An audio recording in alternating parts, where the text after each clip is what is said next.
فاعوذ باللہ من الشیطان الرجیم بسم اللہ الرحمن الرحیم. پڑھیے الصلاۃ والسلام علیک یا رسول اللہ وعلی آلک واصحابک یا حبیب اللہ. الصلاۃ والسلام علیک یا نبی اللہ وعلی آلک واصحابک یا نور اللہ. نویت سنت الاعتکاف. میٹھے میٹھے اسلامی بھائیوں، سوشل میڈیا کے ناظرین، جب بھی مسجد میں داخل ہوں اپنی عادت بنا لیں کہ مسجد میں آ کر سیدھا قدم داخل کریں اور داخل ہوتے ہی اعتکاف کی نیت کر لیا کریں. اس سے فائدہ یہ ہوگا کہ مسجد میں جب تک بیٹھے رہیں گے جو بھی عبادتیں کریں گے اس کا ثواب تو کمائیں گے، اعتکاف کا ثواب بھی آپ کو ملنا شروع ہو جائے گا. اور کبھی کبھی ہمیں ضرورتاً مسجد میں پانی پینے کی، کچھ کھانے پینے کی ضرورت پڑ جاتی ہے. تھک جاتا ہے انسان تو سو بھی جاتا ہے. ابھی جیسے میں نے آتے ہی پانی پیا، ٹھیک ہے نا. تو اب اگر اعتکاف کی نیت نہیں کی ہوگی تو مسجد میں کھانا پینا سونا یہ سب گناہ گار کرے گا، کیونکہ شرعاً منع ہے. تو ہماری اگر عادت میں شامل ہو جائے گا نا کہ جب بھی مسجد میں آئیں گے اعتکاف کی نیت کر لیں گے. اب کبھی کبھی مسجد میں درود پاک کا ختم ہوتا ہے، اس میں دم کیا ہوا پانی پلایا جاتا ہے، تو یہ پانی دم کیا ہوا بھی پینا ناجائز ہو جائے گا اگر اعتکاف کی نیت نہیں ہے. تو ہمیں جب بھی مسجد میں داخل ہوں بس اپنی عادت بنائیں. اللہ آپ کو بار بار مکے مدینے کی حاضری عطا فرمائے. وہاں جائیں گے تو مسجدین کریمین میں زمزم شریف بھی تو پئیں گے نا، کعبے کو دیکھ کر پئیں گے، گنبد خضرا کو دیکھ کر پئیں گے. اور اگر عادت نہیں ہوگی اعتکاف کی نیت کرنے کی تو ادھر بھی بغیر اعتکاف کی نیت پی لیں گے، پتہ چلا ثواب کی بجائے گناہ گار نہ ہو جائیں. تو انشاءاللہ آئندہ اپنی نیت بنائیں کہ پابندی سے کر لیں. ابھی دوبارہ میں نیت کرا دیتا ہوں، کسی نے نہیں کی تو مل کر کر لیں. نویت سنت الاعتکاف. آج بڑے عرصے بعد مجھے لانڈھی آنے کا موقع ملا ہے، اور لانڈھی کورنگی یہ وہ علاقے ہیں کہ جب دعوت اسلامی کی شروعات تھی اور ماشاءاللہ کورنگی تو یوں سمجھیے ہر سال ہی آنا ہوتا تھا. امیر اہل سنت کا جو 3 روزہ دعوت اسلامی کا اجتماع ہوتا تھا، اور امیر اہل سنت کے ساتھ بھی مجھے کئی بار لانڈھی کورنگی امیر اہل سنت کے اجتماعات میں آنے کا موقع ملا. آج سمجھے بہت عرصے بعد حاضری ہوئی ہے. اللہ تعالیٰ یہاں بسنے والے اسلامی بھائیوں کو، عاشقان رسول کو دنیا اور آخرت کی برکت عطا فرمائے. اور اسی ہفتے میں دوبارہ میری کورنگی حاضری بھی ہے. اتفاق یہ ہے کہ آج ہمارے عبدالسبحان بھائی کے والد محترم مرحوم کے ایصال ثواب کے لیے آج اجتماع ہو گیا. اور آنے والی جمعرات انشاءاللہ جو ہمارا ہفتہ وار اجتماع ہوتا ہے تو مجھے مدنی مرکز کی طرف سے حکم ملا ہے کہ کورنگی کی رضا مسجد میں انشاءاللہ میرا بیان ہوگا انشاءاللہ. اور یہ جمعرات تو بالکل جس کو کہنا عرس رضا کے قریب کی رات ہے انشاءاللہ. تو خوب دھوم دھام سے انشاءاللہ ذکر رضا کریں گے انشاءاللہ. اعلیٰ حضرت کا فیضان لوٹیں گے. تو آپ یہاں بھی آئے ہیں نیت کر لیں انشاءاللہ. جمعرات مغرب سے آنا پڑے گا، اجتماع مغرب سے عشاء ہی ہوتا ہے، تو کورنگی میں ملاقات ہوگی نا آپ سے انشاءاللہ. لانڈی والوں کا اجتماع بھی کورنگی ہے نا انشاءاللہ. چلیں پھر آپ کے ہفتہ وار اجتماع میں بھی آپ سے ملاقات ہوگی. اب بہت سارے کلپس بنا لیے آپ نے، تو جن جن کے ہاتھ میں اب موبائل ہیں وہ جیب میں رکھ لیں. توجہ کے ساتھ میں کچھ دیر ہی بیان کر پاؤں گا. دراصل آج صبح ہی میں بیرون ملک سے آیا ہوں اور باقی تھکن جو ہے وہ میں جانتا ہوں، لیکن چونکہ یہ بڑا اچھا طریقہ ہوتا ہے اپنے آپ کو مدنی جال میں بندہ خود ہی پھنسا لے. میں نے خود ہی تاریخ دی تھی ظاہر ہے، تو آنا ہی تھا، تیاری بھی آپ نے کی ہے، تو میں حاضر تو ہو گیا ہوں، لیکن شاید میں بہت بڑا بیان نہ کر سکوں. مختصر کروں گا. موضوع مجھے بڑا پیارا دیا گیا ہے، مجھے ایک ٹاپک دیا گیا ہے کہ آپ اس موضوع پہ بات کریں، اور واقعی یہ موضوع ایسا ہے جو ہر گھر کی ضرورت ہے. تو انشاءاللہ توجہ آپ رکھیں گے، موبائل جیب میں رکھ لیں، ممکن ہو تو 2 زانوں بیٹھ جائیں تاکہ با ادب بیٹھ کر آپ بیان کی برکتیں پائیں. ادھر ادھر دیکھنے سے، بات چیت کرنے سے سارے اسلامی بھائی جو ہیں وہ بچیے گا. درود پاک پڑھنے کے بے شمار فضائل و برکات ہیں. فضائل درود تو ہم سنتے ہی رہتے ہیں کہ درود کی یہ فضیلت ہے، یہ فضیلت ہے، درود پڑھنے کا یہ کمال، یہ برکت. آج اس کا دوسرا رخ میں پیش کرنا چاہتا ہوں. ایک بار بی بی عائشہ صدیقہ رضی اللہ تعالی عنہا اپنے گھر میں کچھ سی رہی تھی، اور رات کا آخری پہر تھا. آخری وقت ہوتا ہے رات کا جب رات اور اندھیری ہو جاتی ہے. اب تو لائٹیں ہیں، باہر رات ہے لیکن ہمیں اندر مسجد میں پتہ نہیں چل رہا کہ باہر اندھیرا ہے، یہ لائٹوں نے اس کو روشن کر دیا، لیکن یہ اگر ساری لائٹیں بند کر دی جائیں تو شاید اتنا اندھیرا ہو جائے کہ ہمیں اپنا ہاتھ بھی نظر نہ آئے۔ بی بی عائشہ فرماتی ہے رات کافی ہو چکی تھی، میں کچھ سی رہی تھی، میرے ہاتھ سے سوئی گر گئی اور اتنے میں چراغ بھی گل ہو گیا۔ اب اندھیری رات میں سوئی تلاش کرنا یہ ظاہر ممکن نہیں ہے۔ آپ فرماتی ہیں میں سوئی تلاش کر رہی تھی، اتنے میں میرے سرتاج صاحب معراج نور والے آقا علیہ الصلوۃ والسلام میرے کمرے میں داخل ہوئے، اور آقا کمرے میں داخل ہوئے، میرے آقا کے چہرے سے اتنا نور نکلا کہ پورا کمرہ روشن ہو گیا۔ یہ بڑی خوبصورت بات ہے۔ دیکھیں آج بھی اللہ کی عطا سے چند مسلمان شخصیات کے، علماء کے، نیک لوگوں کے ہم نے دیکھا چہرے بڑے نورانی ہوتے ہیں، لیکن ہم کسی کو کہتے ہیں اس کا چہرہ نورانی ہے، چہرہ روشن ہے، یہ الگ بات ہے، مگر کسی کے چہرے سے اتنا نور نکلنا کہ پورا کمرہ ہی روشن ہو جائے، اس نور کا عالم کیا ہوگا اور کتنا روشن ہوا۔ اللہ اکبر۔ بی بی عائشہ فرماتی ہیں اتنا روشن ہوا کہ جو سوئی گر گئی تھی اس روشنی میں میں نے وہ تلاش کر لی۔ تو پھر جب یہ شعر پڑھتے ہیں یہ غلط نہیں ہے کہ نور والا آیا ہے، نور لے کر آیا ہے۔ نبی پاک واقعی کیسے نورانی ہیں، یہ حدیث پاک بیان کر رہا ہوں، پورا کمرہ ہی روشن ہو گیا۔ تو اب کیا ہوا؟ تو بی بی عائشہ نے جب سوئی تلاش کر لی، آپ عرض کرتے ہیں یا رسول اللہ صلی اللہ تعالیٰ علیہ وسلم آپ کتنے خوبصورت ہیں، آپ کتنے حسین ہیں۔ آقا علیہ الصلوۃ والسلام نے فرمایا کہ ہلاکت ہے اس شخص کے لیے، حدیث پاک کا مضمون ہے، ہلاکت ہے اس شخص کے لیے جو قیامت کے دن میرا چہرہ بھی نہ دیکھ سکے گا۔ اچھا یہ بڑی اہم بات میں کرنے جا رہا ہوں، یہ کوئی چھوٹی سزا نہیں ہے، یہ کوئی چھوٹی محرومی نہیں ہے۔ قیامت کے دن ایک ہی ہستی ہے جس نے کام آنا ہے، قیامت کے دن ایک ہی پرسنالٹی ہے جس نے شفاعت کرنی ہے، اور کوئی نہیں ہے۔ سرور کائنات علیہ الصلوۃ والسلام کے سوا کسی کی بات نہیں سنی جائے گی، آقا ہی ہوں گے جو شفاعت کا دروازہ کھلوائیں گے، پھر باقی لوگوں کو موقع ملے گا نا۔ بریلی کے تاجدار امام اہل سنت لکھتے ہیں نا، سنتے ہیں کہ محشر میں صرف ان کی رسائی ہے، سنتے ہیں کہ محشر میں صرف ان کی رسائی ہے، گر ان کی رسائی ہے لو جب تو بنائی ہے۔ آقا ہیں تو بات بننی ہے، اب جس کو نبی پاک کا ہی دیدار نہ ہوگا اس سے بڑا محروم ہوگا کوئی؟ آقا فرماتے ہیں ہلاکت ہے اس شخص کے لیے جو قیامت کے دن میرا دیدار بھی نہ کر سکے گا۔ تو عرض کی گئی حضور کون ہوگا جو آپ کا دیدار نہیں کر سکے گا؟ فرمایا بخیل ہے وہ شخص، کنجوس ہے وہ شخص۔ عرض کی بی بی عائشہ صدیقہ رضی اللہ تعالی عنہا نے کہ حضور کون کنجوس؟ ارشاد فرمایا جس کے سامنے میرا ذکر ہو اور مجھ پر درود نہ پڑھے وہ قیامت کے دن میرا دیدار بھی نہیں کر سکے گا۔ اب سوچو، ایک طرف تو فضائل درود سنتے ہیں نا، پڑھو بھائی یہ فضیلت ہے، یہ فضیلت ہے، رحمتیں ہیں، بیماریاں دور، روزی میں برکت، ٹھیک ہے۔ اگر نہیں پڑھو گے پیارے آقا علیہ الصلوۃ والسلام کا ذکر سن کر ان پر درود نہ پڑھنا، یہ چھوٹی محرومی نہیں ہے۔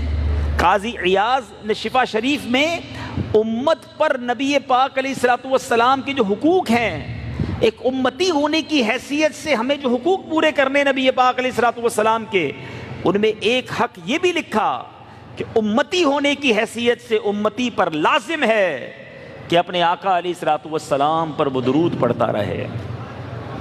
تو اب سوچنا یہ ہے کہ پورا دن چلے، میں باقی زندگی کی بات نہیں کرتا، آج غالباً 29 تاریخ ہے نا، 29 اکتوبر پیر کا دن گزرا۔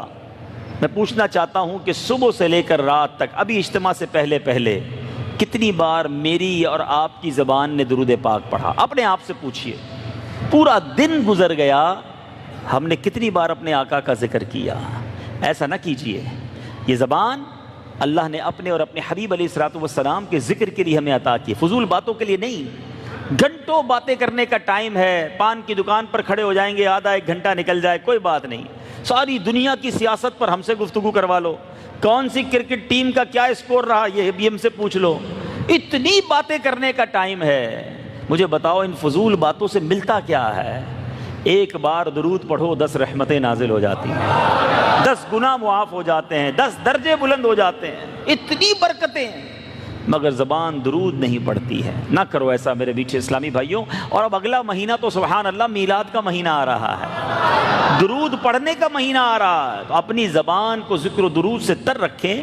تو اب یہ جو وعید ہے، یہ جو سزا کہہ لیں، پنشمنٹ کہ آقا کا ہی دیدار نہیں ہوگا قیامت کے دن، اب اس سے کیسے بچیں؟ علماء نے بڑی پیاری بات کہی۔ علماء فرماتے ہیں انسان سارا دن کہیں، جیسے ابھی آپ میرے سے پہلے نعت خواہ نعت پڑھ رہے تھے، میں نے بھی کئی بار نبی پاک صلی اللہ تعالیٰ علیہ وسلم کا نام لیا، ہو سکتا ہے آپ میں سے کئیوں نے سنا درود نہ پڑھا ہو، تو اب کیسے اس سے کیسے اپنے آپ کو سیکیور کریں؟ علماء فرماتے ہیں کہ بندہ یوں کرے کہ پورے دن میں ایک تعداد مقرر کر لے، پرٹیکولرلی ایک تعداد، مثال کے طور پہ 100 بار، 200 بار، اللہ توفیق دے تو 313 بار میں روز درود پڑھوں گا۔ تو علماء فرماتے ہیں اگر کہیں نام نامی سنا اور درود پڑھنے سے رہ گیا تھا تو اب درود پڑھ لے گا تو یہ اس کے قائم مقام ہو جائے گا۔ تو اس لیے اللہ سلامت رکھے قبلہ شیخ طریقت امیر اہل سنت کو کہ آپ نے بڑا پیارا مدنی انعام ہی دے دیا ہے، روزانہ کم از کم 313 مرتبہ درود پاک پڑھ لینا چاہیے، انشاءاللہ کثرت سے پڑھنے والوں میں شامل ہو جائیں گے۔ تو نیت کرتے ہیں روزانہ درود پاک پڑھیں گے انشاءاللہ۔ انشاءاللہ ایک بار محبت کے ساتھ با-آواز بلند درود پاک پڑھ لے، صلو علی الحبیب۔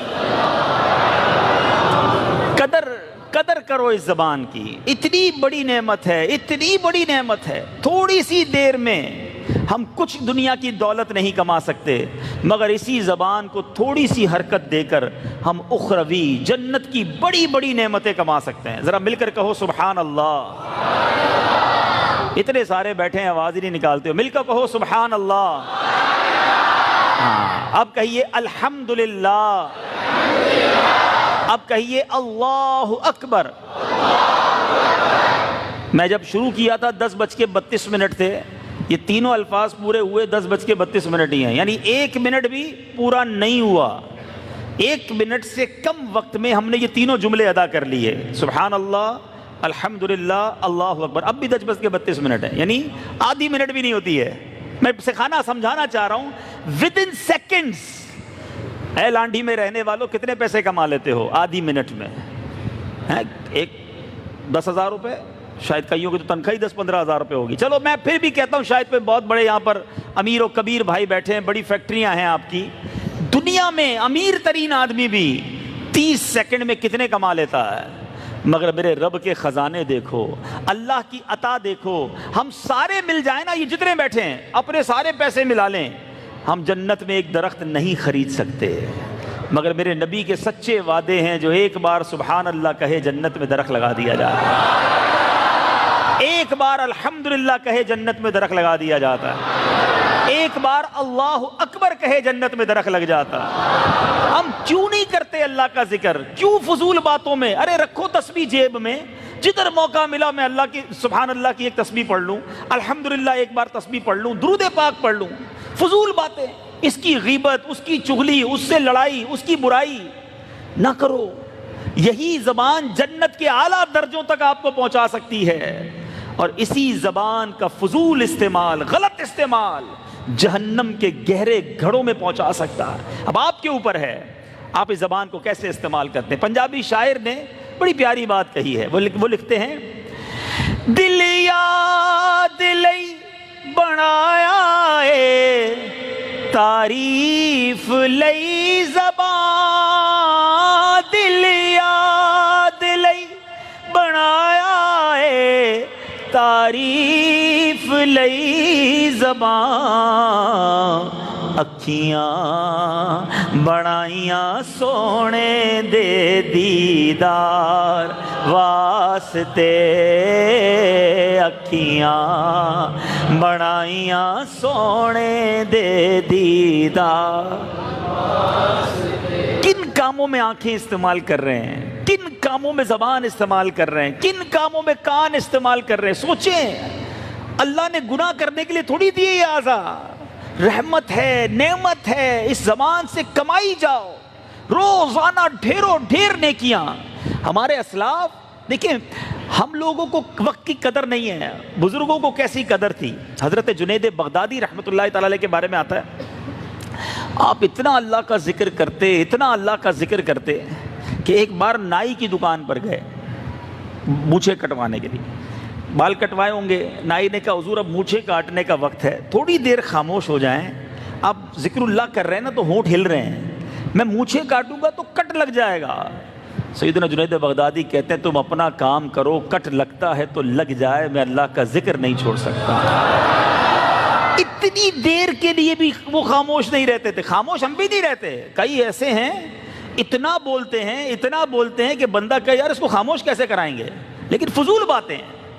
آپ بولتے جائیے، جتنا کہ بول سکتے بولیے، اچھا بولیے، درود پڑھیے، اللہ کا ذکر کیجئے، تلاوت قرآن کیجئے اور ڈھیروں ڈھیر برکتیں لوٹیے۔ اللہ مجھے اور آپ کو اپنا اور اپنے حبیب علیہ الصلوۃ والسلام کا ذکر کرنے کی توفیق عطا فرمائے۔ پھر محبت سے درود پاک، صلو علی الحبیب صلی اللہ تعالی علی محمد صلی اللہ علیہ وسلم۔ جس موضوع پر مجھے آج بیان کرنے کا حکم دیا گیا ہے، چونکہ آج ہم ایک ایصال ثواب کے اجتماع میں ہیں اور ایک مرحوم والد کی یاد میں یہ اجتماع سجایا گیا ہے۔ اللہ تعالیٰ مرحوم کی مغفرت فرمائے، ان کے درجات کو بلند فرمائے، جنت الفردوس میں اعلیٰ مقام عطا فرمائے۔ مگر اس طرح کے اجتماعات ایک تو ہمیں آخرت کی یاد دلاتے ہیں۔ جس مرحوم کے آج ایصال ثواب کے لیے ہم جمع ہیں، کچھ عرصہ پہلے تو وہ دنیا میں ہی تھے نا، مسجد میں اعلان ہوتا ہے فلاں کا قضاء الہی سے انتقال ہو گیا، تھوڑی دیر پہلے وہ زندہ تھے، اب اعلان ہوا کہ وہ چلے گئے۔ یہ اٹھتے جنازے، یہ سویم کے اجتماع، یہ برسی کے اجتماع، یہ 40ویں کا پروگرام، یہ کیا یاد دلاتا ہے؟ یہ کیا بتاتا ہے؟ کہ لوگ جا رہے ہیں، ایک ایک کر کے جا رہے ہیں، یہ آج گئے ہیں کل میری باری ہے۔ جب اس بزم سے لوگ اٹھتے ہیں اکثر اور اٹھتے چلے جا رہے ہیں برابر، یہاں پر تیرا دل لگتا ہے کیوں کر، جگہ جی لگانے کی دنیا نہیں ہے، یہ عبرت کی جا ہے، تماشا نہیں ہے۔ جنازے میں جا کر بھی خیال نہیں آتا۔ آج لانڈھی کا کوئی اسلامی بھائی ڈیفینس جائے، کلفٹن جائے، کسی مہنگے علاقے میں جائے تو یہ خیال تو آتا ہے کہ یار کیسے خوبصورت گھر ہیں، میرا کب ہوگا۔ قبرستان جا کر خیال نہیں آتا کہ کتنے لوگ قبر میں پہنچ گئے، میری کب باری ہے۔ گھر میں تو 15 20 25 سال رہ لو گے نا، قبر میں صبح قیامت تک رہنا ہے۔ مگر ہم جنازوں میں جا کر بھی غافل رہتے ہیں، ہم کفن دے کر بھی غافل رہتے ہیں، کاندھا دے رہے ہوتے ہیں اور اپنے کاندھے پر اٹھا کر قبرستان لے جا رہے ہیں، مگر یہ خیال کیوں نہیں آتا کہ کل میں کسی کے کاندھے پر قبرستان جاؤں گا۔ امام عشق و محبت اعلیٰ حضرت بڑی نصیحت والی بات سمجھاتے ہیں۔ آپ فرماتے ہیں ہائے غافل وہ کیا جگہ ہے جہاں، اعلیٰ حضرت کا انداز دیکھو جھنجھوڑنے کا، ہائے غافل وہ کیا جگہ ہے جہاں 5 جاتے ہیں 4 پھرتے ہیں۔ یہ کون سی جگہ ہے جدھر 5 جاتے ہیں اور 4 واپس آتے ہیں؟ قبرستان۔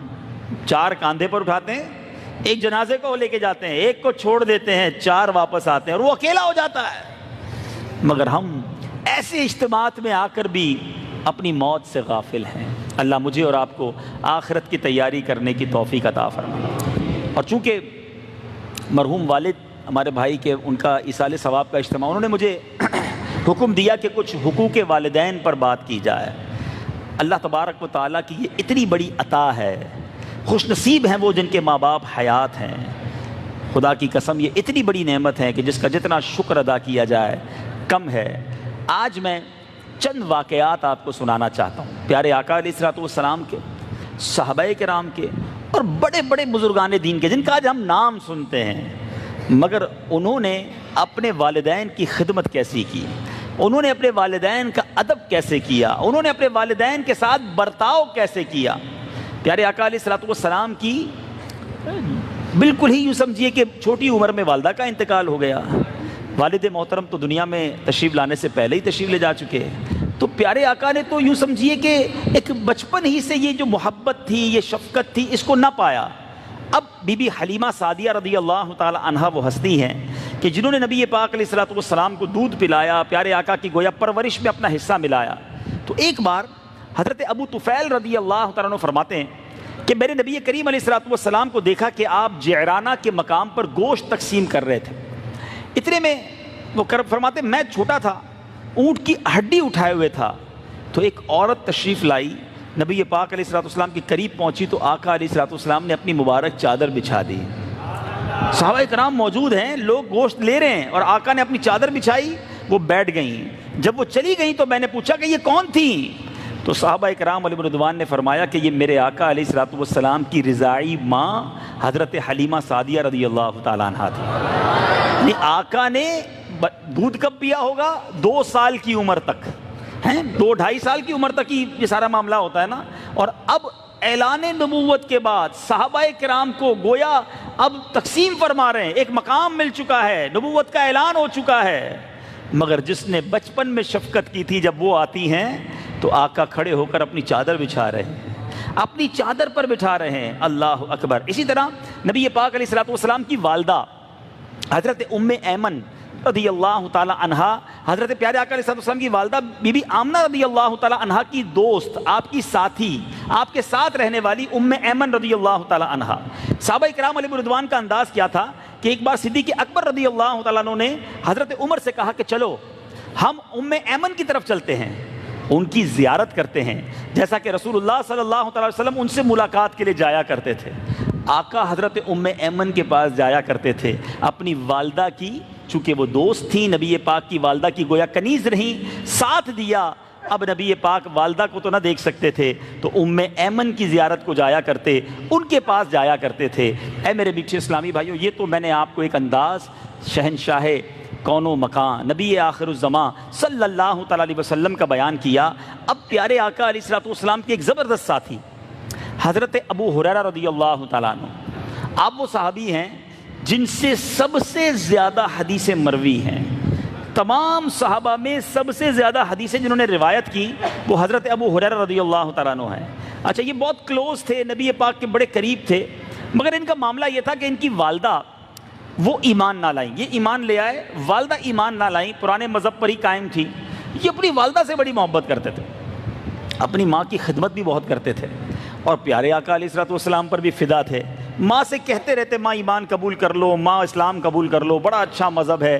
نبی پاک علیہ الصلوۃ والسلام کی باتیں بھی بتاتے. ایک بار جب آپ نے اپنی والدہ سے بات کی تو ماں نے منع بھی کیا اسلام قبول کرنے سے, اور کچھ باتیں پیارے آقا علیہ الصلوۃ والسلام کے بارے میں بھی کہہ دی جو ان کو نہیں کہنی چاہیے تھی. حضرت ابو ہریرہ کے دل پر بڑا رنج گزرا. اب بڑے افسردہ پیارے آقا علیہ الصلوۃ والسلام کی بارگاہ میں آئے, عرض کی حضور آج دعا کر دیں اللہ میری ماں کو ایمان کی دولت دے دے. پیارے آقا علیہ الصلوۃ والسلام نے بڑی پیاری دعا دی. آپ نے دعا کی کہ اللہم اہدی ام ابی ہریرہ, اے اللہ ابو ہریرہ کی ماں کو ہدایت عطا فرما. آقا کی دعا تھی, واپس گھر گئے. ابھی تھوڑی دیر پہلے نبی پاک کے بارے میں کچھ باتیں کی تھیں, اور اب واپس گھر گئے تو دروازے سے داخل ہوئے تو ماں کھڑی تھی, کلمہ پڑھ کر مسلمان ہو گئے. ایسی دعا کا ثمرہ, ایسی دعا کا رزلٹ دیکھا حضرت ابو ہریرہ نے. پھر دوڑتے ہوئے نبی پاک کے پاس, آنکھوں میں آنسو, مسرت کا عالم, کہ حضور کرم ہو گیا, آپ کی دعا اللہ نے قبول کر لی, میری ماں نے اسلام قبول کر لیا ہے. کہ حضور اب ایک اور کام کر دیں, ایک اور دعا کر دیں. آپ ایک اور دعا یہ فرما دیں کہ اللہ تعالیٰ سب مومنین اور مومنات کے دل میں میری اور میری ماں کی محبت پیدا کر دے.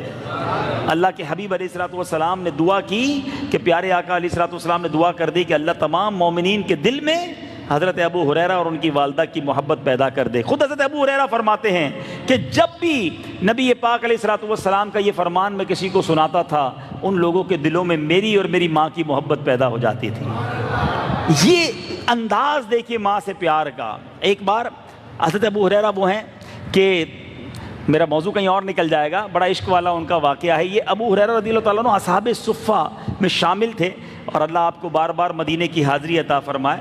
روضہ رسول کے بالکل سامنے چبوترا ہے, جہاں اصحاب صفہ کا چبوترا کہا جاتا ہے. یہاں یہ بیٹھا کرتے تھے صحابہ کرام. بڑے غریب صحابہ ہوتے تھے, کھانے پینے کو بھی نہیں ہوتا تھا. نبی پاک اپنے گھر سے کبھی کھانا بھجواتے تو وہ کھا لیتے, کئی دن بھوک میں نکل جاتے تھے. حضرت ابو ہریرہ کہتے ہیں ایک بار بڑا میرا برا حال تھا, پیٹ اور پیٹھ گویا مل گئی تھی, بھوک سے نڈال تھا. شاید کوئی کھانا دے دے، اسی لیے میں راستے میں آ کر بیٹھ گیا، میری کیفیت دیکھ کر کوئی دیکھ کر کچھ کھانا دے دے۔ مانگنے والا ذہن نہیں تھا، خودداری بھی تھی۔ حضرت ابوبکر صدیق گزرے، کہتے میں کھڑا ہوا، میں نے ایک شرعی مسئلہ پوچھا، نیت یہ تھی کہ مسئلہ بتاتے بتاتے چہرہ بھی دیکھیں گے، حالت بھی دیکھیں گے اور کچھ کھانا کھلا دیں گے۔ حضرت ابوبکر صدیق نے مسئلہ تو بتا دیا مگر تشریف لے گئے۔ میری بھی ہمت نہیں پڑی کہ میں کچھ کھانے کی بات کروں۔ کہتے تھوڑی دیر میں نبی پاک تشریف لائے، آقا علیہ الصلوۃ والسلام نے مجھے دیکھا، کیفیت سمجھ گئے، آقا تو دلوں کے حال بھی جانتے ہیں۔ کہتے ابو ہریرہ میرے ساتھ آ جاؤ۔ میں نبی پاک کے ساتھ چلا گیا، آقا کے گھر پہنچا۔ پیارے آقا علیہ الصلوۃ والسلام نے اپنی زوجہ محترمہ ہماری امی حضور سے پوچھا کہ بتاؤ گھر میں کھانے کو کچھ ہے؟ انہوں نے کہا ہاں، ابھی تھوڑی دیر پہلے ایک صحابی دودھ کا پیالہ دے کر گئے ہیں، ایک پیالہ ہے، شدید بھوک ہے۔ حضرت ابو ہریرہ کہتے ہیں میں نے سمجھا میرا کام ہو گیا ہوگا۔ آقا فرماتے اے ابو ہریرہ اصحاب صفہ کتنے ہیں، سب کو بلا کے لے آؤ۔ حضرت ابو ہریرہ کہتے ہیں ایک پیالہ، بھوک سے برا حال، اور 70 صحابہ ہیں، اگر وہ سارے آ گئے تو مجھے کیا ملنا ہے؟ مگر نبی پاک کا حکم تھا، کہتے ہیں میں سب کو بلا کر لے آیا، سارے صحابہ آ گئے۔ اللہ اکبر، آقا نے وہی پیالہ حضرت ابو ہریرہ کے ہاتھ میں تھما دیا، فرمایا ابو ہریرہ سب کو باری باری پلا دو۔ حضرت ابو ہریرہ کہتے اب آپ کسی کو بھوک لگی ہوئی ہو شدید، اس کو آپ کہیں کھانا سب کو کھلاؤ تو اس کی تو ویسی حالت خراب ہو جائے گی، پہلے میں تو کھا لوں پھر کسی کو کھلاؤں گا۔ انہی کی ڈیوٹی لگا دی گئی کہ سب کو دودھ پلاؤ۔ حضرت ابو ہریرہ کہتے ہیں میں ایک ایک صحابی کے پاس جاتا، سب کو بھوک لگی ہوئی تھی، سب نے رچ کے دودھ پیا، پیٹ بھر کے دودھ پیا۔ ایک ایک صحابی کے پاس جاتا، پیالہ پیش کرتا۔ ہو سکتا ہے اس وقت حضرت ابو ہریرہ سوچتے ہوں اب واپس خالی آنا ہے، یہ کئی دنوں سے میرے ساتھ بھوکے بیٹھے ہیں، یہ پیالہ پورا انہوں نے ہی پی جانا ہے۔ اللہ اکبر، سب کی آنکھوں نے دیکھا 70 صحابہ نے دودھ پیا، پیالہ ویسے کا ویسے ہی بھرا ہوا ہے۔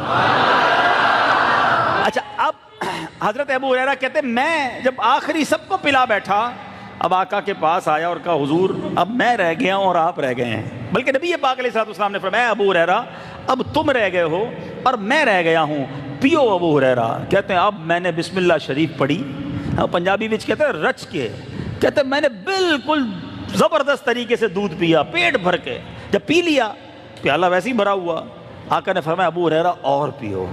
کہتے میں نے پھر منہ لگایا، پھر دودھ پیا، جب پی لیا آقا فرماتے ابو ہریرہ اور پیو۔ کہتے میں نے تیسری بار پیا، جب نبی پاک نے چوتھی بار فرمایا نا ابو ہریرہ اور پیو، میں کہتا حضور بس اب پورا ہو گیا، فل ہو گیا۔ اب آقا علیہ الصلوۃ والسلام نے وہ پیالہ لیا، بسم اللہ شریف پڑھی، اور نبی پاک نے جب دودھ پیا تو سارا دودھ جو ہے اب وہ ختم ہو گیا۔ یہ نبی پاک کا معجزہ ہے کہ ایک پیالے سے 70 صحابہ کا پیٹ بھر جاتا ہے۔ آقا معجزہ دکھائیں اور اعلیٰ حضرت کا قلم خاموش رہ جائے، یہ ممکن نہیں ہے۔ بریلی کے تاجدار نے قلم اٹھایا، گویا ڈائریکٹلی حضرت ابو ہریرہ سے سوال کرتے ہیں۔ اعلیٰ حضرت کہتے ہیں کیوں جناب ابو ہریرہ، تھا وہ کیسا جام شیر؟ شیر کہتے ہیں دودھ کو، جام کہتے ہیں پیالے کو۔ اعلیٰ حضرت پوچھ رہے ہیں حضرت ابو ہریرہ سے کہ بتاؤ تو صحیح وہ دودھ کا پیالہ کیسا تھا؟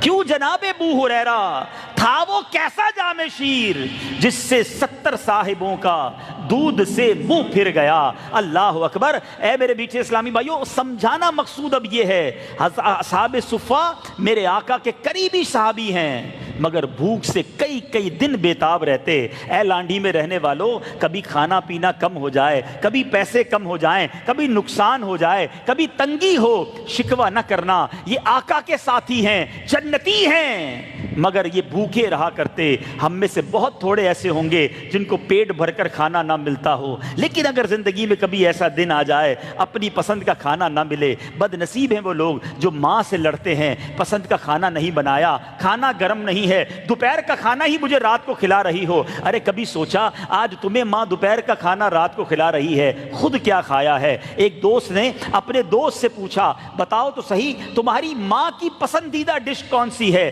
تمہاری ماں ماں کو سب سے زیادہ پسند کھانا کیا ہے؟ وہ دوست کافی دیر تک سوچتا رہا اور پھر سوچ کر کہتا ہے میری ماں کی پسندیدہ جو ڈش ہے وہ بچا ہوا کھانا ہے، ٹھنڈی روٹی ہے۔ کہا یہ کیسی بات کی؟ کہا میں نے تو ساری زندگی اپنی ماں کو یہی کھاتے دیکھا، وہ مجھے گرم روٹی کھلاتی رہی، وہ مجھے سالن نکال کر کھاتی رہی، پلیٹ خالی ہوتی وہ اور ڈالتی، اور میں کہتا ماں تم کب کھاؤ گی؟ تو میں جو بچاتا رہا ماں وہ کھاتی رہی۔ ایسی ماں جس کے گھر میں ہو پھر بھی وہ ماں سے لڑے، اگر تنگی ہے ارے ماں کب اپنے لیے اچھا کھاتی ہے؟ آج تھوڑی تھوڑی بات پر لوگ شکوے کرتے ہیں، اللہ کی بارگاہ میں شکایت کرتے ہیں ہم غریب رہ گئے، وہ امیر ہو گیا، میرے پاس کھانے کو کچھ نہیں۔ ارے اصحاب صفہ کو دیکھو، حضرت ابو ہریرہ ایک بار نبی پاک علیہ الصلوۃ والسلام کی بارگاہ میں آئے، بھوک سے برا حال ہے، صحابہ کی کیفیت ایسی ہے کئی دن سے نہیں کھایا، آقا کے پاس سے کھجور سے بھرا ہوا طباق آ گیا، بہت ساری کھجوریں آئیں، نبی پاک نے کیا کیا؟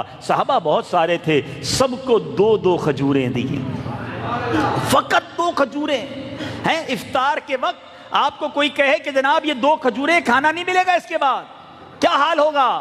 سب کو 2 کھجوریں مل رہی ہیں۔ حضرت ابو ہریرہ نے 1 کھجور کھائی اور 1 جیب میں رکھ لی، نبی پاک نے دیکھ لیا، فرمایا ابو ہریرہ دوسری کھجور کیوں نہیں کھائی؟ کہ حضور میری ماں بھی بھوکی ہے، اپنی ماں کے لیے 1 رکھی ہے، 1 میں نے کھائی ہے، 1 ماں کے لیے رکھی ہے۔ آقا مسکرائے، فرمایا 2 پوری کھا لو، تمہاری ماں کے لیے اور دے دیں گے۔ مگر سیکھو، اتنے بڑے صحابی ہیں، اتنے بڑا مرتبہ ہے، مگر ماں سے تعلق کیسا ہے، خدمت کیسی ہے، ادب کیسا ہے۔ کروڑوں حنفیوں کے پیشوا امام اعظم ابو حنیفہ رضی اللہ تعالیٰ عنہ، آپ کا مقام اللہ اکبر ہے، اپنے زمانے کے امام ہیں۔ اب یہاں بہت ساروں کو سبق ملنے والا ہے، آپ کا ایک مرتبہ ہے، بڑے بڑے مفتی آپ کے آگے زانوئے تلمس طے کرتے ہیں، مگر آپ کی والدہ ایک مسجد کے امام کو سنا کرتی تھی، وائز جو ہوتے ہیں، آپ کی والدہ قصہ گو تقریروں کو بڑا پسند کرتی تھی۔ تو کیا ہوا، ان کا نام کیا تھا؟ ان کی والدہ یقین کرتی تھی جس میں ابو ذر، عمر بن ذر نام تھا۔ تو اب آپ کی والدہ کیا کہتی کہ ایسا، جب آپ کی والدہ کو کوئی مسئلہ پوچھنا ہوتا تو حضرت امام اعظم کہتے ہیں ماں اس مسئلے کا جواب یہ ہے، تو ماں کہتی عمر بن ذر سے پوچھ کے آؤ، حنفیوں کے پیشوا، سب سے بڑے مفتی اس زمانے کے، مگر ماں کہتی مسجد کے امام سے پوچھ کے آؤ۔ ماں کو کبھی یہ نہیں کہا ماں میں اتنا بڑا مفتی ہوں تم مجھے کہہ رہی ہو کہ مسجد کے امام سے پوچھ کے آؤں؟ کہ ٹھیک ہے ماں جی میں پوچھ کے آتا ہوں۔ امام اعظم اس مسجد کے امام کے پاس جاتے، وہ امام ہاتھ جوڑتا، کہتا حضور آپ کو میں مسئلہ بتاؤں گا، آپ زمانے کے امام ہیں، میں آپ کو فتویٰ بتاؤں؟ آپ فرماتے میری ماں کہتی تم سے پوچھنا ہے اس لیے تم سے پوچھنے آیا ہوں۔ کئی بار تو ایسا ہوتا کہ ان کو مسئلے کا جواب بھی نہیں پتا ہوتا، کہتے حضور آپ ہی بتا دیں جواب کیا ہے، آپ ہی جو جواب بتائیں گے میں اسی پہ مہر لگا کے آپ کو واپس دے دوں گا۔ اور ایسا بھی کرتے امام اعظم، واپس لے جاتے ماں کے پاس کہ عمر بن ذر نے یہ کہا، ہاں ٹھیک ہے۔ ایک بار والدہ کہتی میں خود جاؤں گی مسئلہ پوچھنے، میں خود جاؤں گی۔ امام اعظم ابو حنیفہ نے ایک بار یہ نہیں کہا اے وہ لوگوں، اے میرے بچوں، اے نوجوانوں جو کہتے ہو نا ماں سے، والد سے کہ پتہ نہیں کتنا بڑا ہو گیا ہوں، میرا اتنا نام ہو گیا ہے، میں اتنے پیسے کماتا ہوں، جو میرے دعوت اسلامی کے ذمہ دار ہیں، معاذ اللہ اگر کوئی یہ کہتا ہے کہ میں بڑا نگران بن گیا ہوں، میں عالم بن گیا ہوں، میں امام بن گیا ہوں، میرا معاشرے میں نام ہے، اب میں تمہارے کام کروں گا۔ امام اعظم ہیں، اپنی ماں کو خچر پر بٹھاتے ہیں اور ہاتھ میں لگام پکڑتے ہیں۔ کوفہ کی گلیوں میں لوگوں نے دیکھا کہ حنفیوں کا پیشوا اپنی ماں کو ایک مسجد کے امام کے حجرے میں لے کے جا رہا ہے، ماں اندر جاتی ہیں، امام اعظم باہر کھڑے ہیں، ماں مسئلہ پوچھتی ہے، امام جواب دیتا ہے، امام اعظم پھر واپس سواری پر بٹھا کر ماں کو واپس لے کر آتے ہیں۔ ایسے ہی مرتبے نہیں بڑھتے، ایسے ہی مقام نہیں بڑھتے، یہ وہ خدمتیں ہیں، یہ وہ دعائیں ہیں جو بندے کو کدھر سے کدھر پہنچا دیتی ہیں۔ بایزید بستامی رحمت اللہ تعالیٰ علیہ کا نام کس نے نہیں سنا، کتنے بڑے اللہ کے ولی ہیں۔ ایک بار رات کے وقت ماں نے کہا بیٹا پانی چاہیے، بایزید بستامی ٹھنڈی رات، سردیوں کی رات، پیالہ اٹھایا، پانی بھرا، ماں کے بستر کے پاس آ گئے، جتنی دیر میں آئے والدہ سو گئی۔ ہمارے جیسا بندہ کیا کہتا، ماں پانی منگوا کے سو گئی، اٹھو پانی پیو، یا پہلے تو اٹھتے ہی نہ پانی لینے کے لیے، ماں خود ہی پڑھ لو، ادھر تو جواب دینے کے لیے کون تیار ہے ماں باپ کو۔ بایزید بستامی کہتے ہیں میں ساری رات کھڑا رہا، نہ جانے کب ماں کی آنکھ کھل جائے، کب پانی طلب کر لے۔ سرد رات تھی، ٹھنڈی رات تھی، برفانی رات تھی، کہتے میں کھڑا رہا، اب پانی میری انگلیوں پر جو گر گیا، وہ انگلیوں پر جو پانی گرا وہ برف بن گیا، اتنی ٹھنڈی رات۔ اچانک دیر رات ماں کی آنکھ کھلی، جب آنکھ کھلتی ہے تو ماں نے دیکھا بایزید بسطامی بستر کے کنارے کھڑے ہیں۔ کہ بیٹا کیوں کھڑے ہو؟ کہ ماں آپ نے پانی مانگا تھا، پانی لے کر آیا، اب آرام کرنے لگ گئی تھیں۔ اب پانی جب پیش کرنے کے لیے پیالہ نکالا تو پیالہ چمڑی سے برف کی وجہ سے چپک گیا تھا، چمڑی ادھڑ گئی، خون نکلنے لگا۔ ماں کو پانی پلایا، ماں نے ہاتھ اٹھا کر دعا دی، اللہ میں اس سے راضی ہوں، تو بھی اس سے راضی ہو جا۔ یہ جو دعا ہے نا، دل سے نکلنے والی والدین کی دعا، ایک تو یہ میں اور آپ ماں باپ کو کہتے ہی رہتے ہیں امی دعا کر دیں، ابو دعا کر دیں، وہ الگ بات ہے، اور جو دل سے دعا نکلتی ہے بغیر کہے، ماں ہاتھ اٹھائے، والد ہاتھ اٹھائے کہ اللہ میرے بچے کو بخش دے، میرے بچے کے مسئلے حل کر دے، وہ دعا عرش تک جاتی ہے، وہ دعا قبول ہوتی ہے، سارے طوفان ٹال دیتی ہے۔ میں نے آج سلیکٹڈ بزرگوں کے ہی واقعات آپ کو سنائے، نبی پاک کا انداز، حضرت ابو ہریرہ کا انداز۔ ایک بار امام زین العابدین رحمت اللہ تعالیٰ علیہ کے بارے میں آتا، بلکہ حضرت عبداللہ ابن عمر، حضرت عمر کے صاحبزادے ہیں، سنو، حضرت عبداللہ ابن عمر کے بارے میں آتا ہے کہ آپ کی ایک دیہاتی سے ملاقات ہوئی مکہ پاک میں، تو ابن عمر رضی اللہ تعالیٰ نے کیا کیا، جس سواری پر سوار تھے نا، اپنے ساتھ اس سواری پر بٹھایا اور اپنا امامہ اتار کے اسے دے دیا۔ تو کسی نے کہا حضور یہ دیہات کے لوگ تو چھوڑے سے تحفے پہ بھی راضی ہو جاتے، آپ نے امامہ اپنا دے دیا، اپنی سواری پہ اتنی عزت اس کو دے دی۔ اللہ اکبر۔ حضرت عبداللہ ابن عمر فرماتے ہیں کہ یہ وہ شخص ہے کہ یہ میرے والد کا دوست تھا، حضرت عمر رضی اللہ عنہ کا دوست تھا، اور میں نے اللہ کے رسول کو فرماتے سنا ہے، بہترین بھلائیوں میں سے یہ ہے کہ بیٹا اپنے باپ کو ساتھ محبت رکھنے والے اپنے باپ کے دوستوں کے ساتھ بھی صلہ رحمی کرے۔ باپ کا مرتبہ تو اور ہے، باپ کے دوستوں کی عزت کرنا یہ اسلام سکھاتا ہے۔ ماں کے دنیا سے جانے کے بعد ماں کی جو سہیلیاں ہیں، ماں کی جو رشتہ دار ہیں، جو ننیال کہلاتا ہے، اس کے ساتھ اچھا برتاؤ کرنے کا حکم دیا گیا ہے۔ مگر آج ماں باپ کے جیتے جی اچھا برتاؤ کرنے کے لیے کوئی تیار نہیں ہے۔ آپ سوچئے یہ کیسی ہستیاں ہیں۔ اللہ نے کئی جگہوں پر قرآن میں اپنی عبادت کے بعد ماں باپ کے ساتھ اس نے سلوک کرنے کا حکم ارشاد فرمایا ہے۔ مرتبہ کتنا بڑا ہے۔ ایک بار نبی پاک علیہ الصلوۃ والسلام نے ارشاد فرمایا کہ جو بیٹا، جو اولاد، حدیث پاک کا مضمون ہے، اپنے ماں باپ کو، والدین کو محبت کی نگاہ سے دیکھے، خدمت کی بات تو دور کی ہے، صرف محبت کی نگاہ سے دیکھے، اللہ اسے مقبول حج کا ثواب عطا فرماتا ہے۔ صحابی رسول نے عرض کی وَإِن نَظَرَ كُلَّ يَوْمٍ مِئَةَ مَرَّةٍ، کہ حضور ماں باپ تو گھر میں ہی ہوتے ہیں نا، کوئی 100 بار دیکھ لے، ایک بار تھوڑی، دن میں کئی بار ماں باپ کو دیکھ سکتا ہے۔ اگر کوئی 100 بار محبت کے ساتھ ماں باپ کو دیکھے تو پھر کیا ہوگا؟ اللہ کے حبیب فرماتے اللہ اکبر و اطیب، اللہ بہت بڑا اور پاک ہے، اللہ 100 حج کا ثواب عطا فرماتا ہے۔ ارے جن کو دیکھنے سے حج کا ثواب ہے، ان کی خدمت کا عالم کیا ہوگا۔ اللہ کے حبیب علیہ الصلوۃ والسلام ایک اور حدیث میں فرماتے جس کا مضمون ہے ماں باپ ہی تیری جنت ہیں، ماں باپ ہی تیری دوزخ ہیں، خدمت کر لو تو جنت مل جانی ہے، ناراض ہو گئے تو جہنم مقدر ہوگی۔ یاد رکھیے میٹھے اسلامی بھائی، وہ خوش نصیب جن کے ماں باپ حیات ہیں، ان کی دعائیں لیجئے، ان کی خدمت کیجئے۔ یہ بڑھاپے میں آ گئے ہیں، ٹھیک ہے پرابلم ہو جاتی ہے، انسان جب بوڑھا ہوتا ہے نا، ایک بات سمجھ لو، جن کے والدین بوڑھے ہو گئے نا، بوڑھا اور بچہ برابر ہو جاتا ہے۔ بوڑھا ہونے کے بعد انسان کا جو انڈرسٹینڈنگ لیول ہے، سمجھنے کی جو صلاحیت ہے وہ کم ہو جاتی ہے، سننے کی صلاحیت کم ہو جاتی، کان اونچا سنتے ہیں، ٹھیک ہے نا، اس کے ایکٹیویٹی میں بھی کمزور ہو جاتا ہے۔ اب اگر آپ اس وجہ سے ان کو دور کر رہے ہیں، ان کی بات نہیں سن رہے، تو آپ وہ دن یاد کریں کہ جب بچپن میں انہوں نے آپ کے ساتھ کیا کیا تھا، اتنی خدمتیں ہماری کی، اور آج بڑھاپے میں ان کو ضرورت ہے تو ہم انہیں ڈانٹتے ہیں، انہیں جھڑکتے ہیں۔ ہمارے سب سے زیادہ حسن سلوک کا حقدار کون ہے؟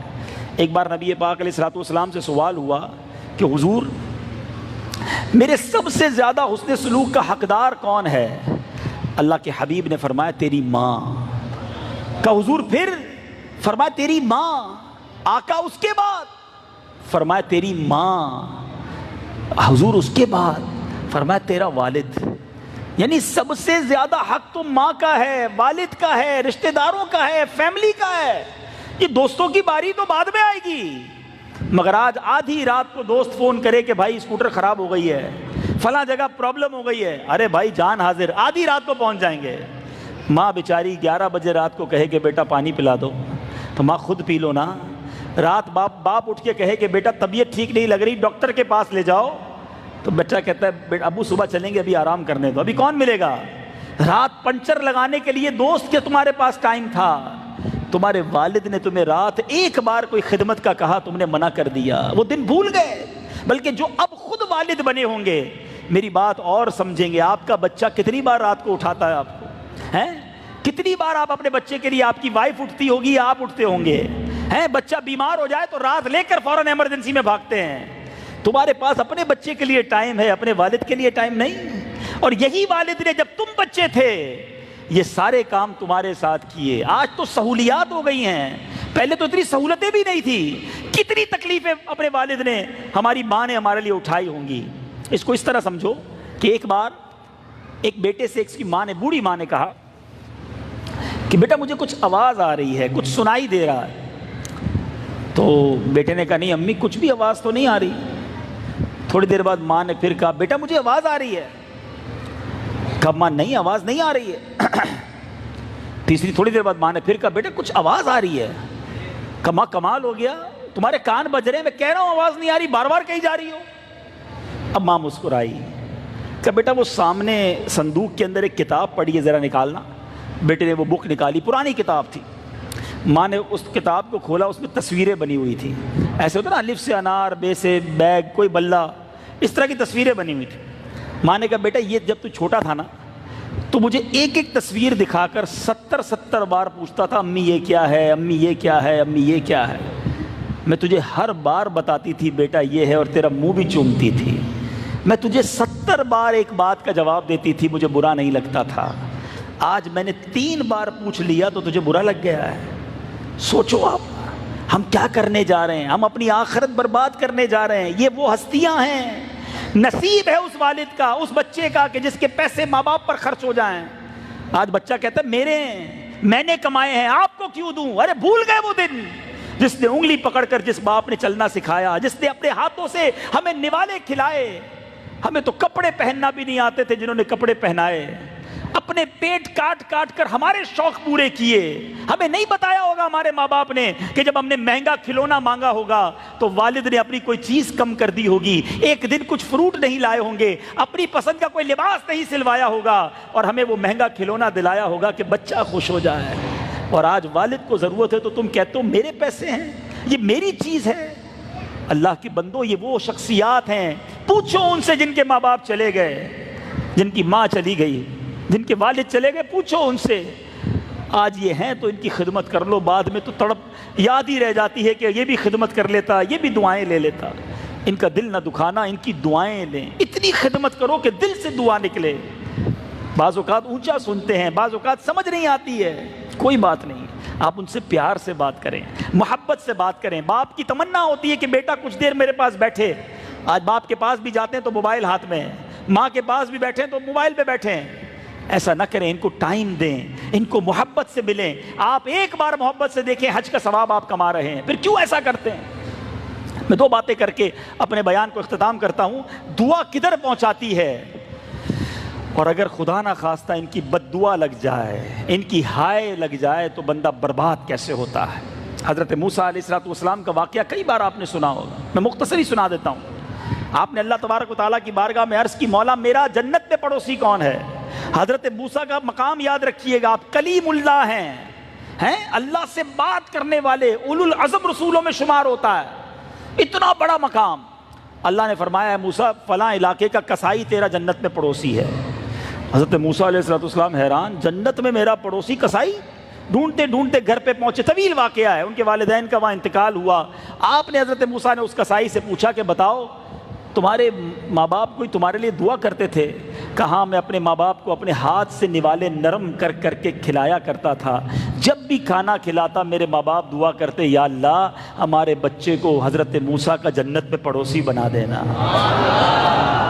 حضرت موسیٰ کہتے ہیں بیٹا تیری ماں کی دعا قبول ہو گئی ہے, تو ہی جنت میں میرا پڑوسی ہے. ماں باپ کی دعا بندے کو موسیٰ کا پڑوسی جنت میں بنا سکتے ہیں.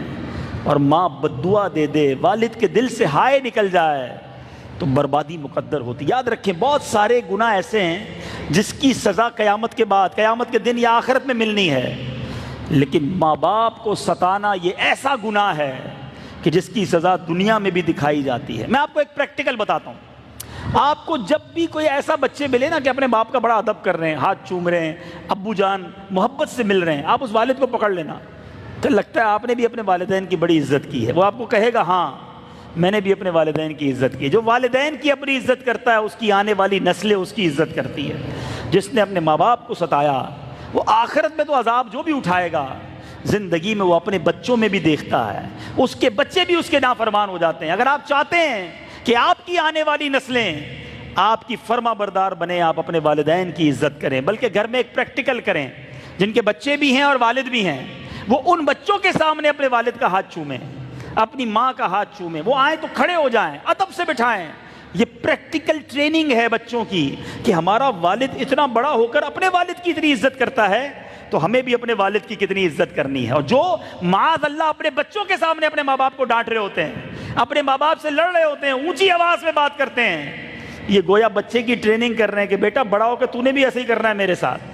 ایک شخص نے سردی کے دن تھے, بوڑھے باپ کو کوارٹر میں ڈال دیا, گھر کا چھوٹا سا کمرہ دے دیا. باپ نے کہا بیٹا بہت دن ہو گئے, رضائی کئی سال پرانی ہو گئی, مجھے نئی رضائی لا دو, بلینکٹ لا دو. تو باپ نے چھوٹے بیٹے کو کہا جاؤ بیٹا اسٹور سے دادا جان کے لیے وہ والی رضائی لے آؤ. بچہ تھوڑی دیر بعد آیا تو رضائی کا برا حال تھا, دیکھا تو بیچ سے کٹی ہوئی تھی. کہا یہ کیا کر کے لائے ہو؟ کہا ابو جان آدھی رکھ کے آیا ہوں, جب آپ بوڑھے ہوں گے آپ کو کوارٹر میں ڈالوں گا تو آپ بھی تو رضائی مانگیں گے نا, آدھی آپ کے لیے رکھ کے آیا ہوں. یہ ہم ٹریننگ کرتے ہیں اپنے بچوں کی. اتنی عزت کرو اپنے بچوں کے سامنے اپنے والدین کی کہ وہ سمجھ جائیں کہ ماں باپ کی عزت کیا ہے. اللہ کرے کہ میں جس موضوع کو چند مدنی پھول بیان کیے ہیں وہ آپ کے دلوں میں اتر جائیں. بعض اوقات ہمیں ایسا لگتا ہے کہ ماں باپ سختی کر رہے ہیں, ماں باپ ظلم کر رہے ہیں, ماں باپ ہماری بات نہیں مانتے. یہ بڑی بے وقوفی ہے. دنیا میں کوئی ماں باپ بچے سے نفرت نہیں کر سکتے. انکنڈیشنل لو, بغیر کسی غرض کے اگر پیار ہوتا ہے تو یہ فقط ماں باپ ہیں جو اپنی اولاد سے کرتے ہیں. باقی ہر جگہ غرض ہوتی ہے, کوئی نہ کوئی مطلب ہوتا ہے. ماں باپ کو بچوں سے کوئی مطلب نہیں ہوتا, وہ پیار ہی کرتے ہیں, وہ ہر معاملے میں بچے کی خیر چاہتے ہیں. بعض اوقات ایسا ضرور ہوتا ہے کہ ہم سمجھتے ہیں یہ ہونا چاہیے اور ماں باپ منع کر دیتے ہیں, لیکن سمجھو یہ میری بہتری کے لیے کر رہے ہیں. تو پیار, شفقت, کبھی بھی اونچی آواز میں بات نہ کریں. علماء نے اولاد کے لیے والدین کا ادب پتہ ہے کیا لکھا ہے کہ بیٹا باپ کے سامنے ایسے رہے جیسا غلام آقا کے سامنے رہتا ہے. یعنی غلام انتظار میں ہوتا ہے نا کب آقا آرڈر دے. بیٹے پر حق یہ ہے کہ والد کے سامنے ایسے رہے.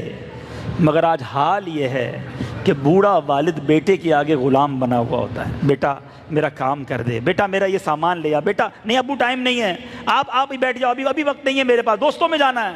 ایسا لگتا ہے باپ غلام ہے اور بیٹا آقا ہے. ایسا نہ کرو, ان کا دل نہ دکھانا. آپ دعائیں لے لو. میری باتیں شاید ابھی بہت سو کو سمجھنا ہے, بہت سارے نوجوان بیٹھے ہیں. یقین کرو جب ماں چلی جائے گی نا, جب والد چلا جائے گا پھر بہت یاد آئیں گے. آج لے لو دعائیں. اور جن کے والدین چلے گئے, اسلام کتنا کمپلیٹ ریلیجن ہے. آپ ہو سکتا ہے کوئی ایسے بھی بیٹھے ہوں جو یہ باتیں تو سن رہے ہیں اور سوچ رہے ہو یار ہم نے تو ویسی خدمت نہیں کی, ہم نے تو ویسی دعائیں نہیں لی, اب وہ چلے گئے دنیا سے. اب بھی آپ ان کی روح کو خوش کر سکتے ہیں کہ خوب نیکیاں کریں, ایصال ثواب کریں, روز نماز پڑھیں, ان کے لیے دعا کریں, کوئی بھی صدقہ خیرات دیں ان کے نام کا دیں, ان کی قبر پر جائیں, یاسین شریف پڑھیں, گناہ سے بچیں. کہ نیک اولاد اس کی نیکیوں کی برکت سے اللہ اس کے والدین کو اس سے راضی کر دے گا. اللہ نے مال دیا ہے ان کے نام کی مسجد بنا دیں. پوری مسجد نہیں بنا سکتے, مسجد میں حصہ ملائیں, اپنی ماں کے نام پر, والد کے نام پر ایصال ثواب کرتے رہیں. اللہ ان کی روح کو راضی کر دے گا. اللہ نے چاہا, ہم اللہ سے دعا کرتے ہیں کہ اللہ جنت میں بھی ہمیں اپنے والدین کا ساتھ نصیب فرمائے, اپنے والدین کے ساتھ ہمیں نبی پاک کے پیچھے پیچھے جنت میں داخلہ عطا فرمائے, اور والدین کے فرما برداروں میں ہمیں شامل فرمائے. اللہ تعالیٰ جن مرحوم کے لیے آج یہ اجتماع ہوا ان کی بھی مغفرت فرمائے اور ان کے درجات بھی بلند فرمائے. صلو علی الحبیب صلی اللہ تعالی علی محمد صلی اللہ علیہ وسلم.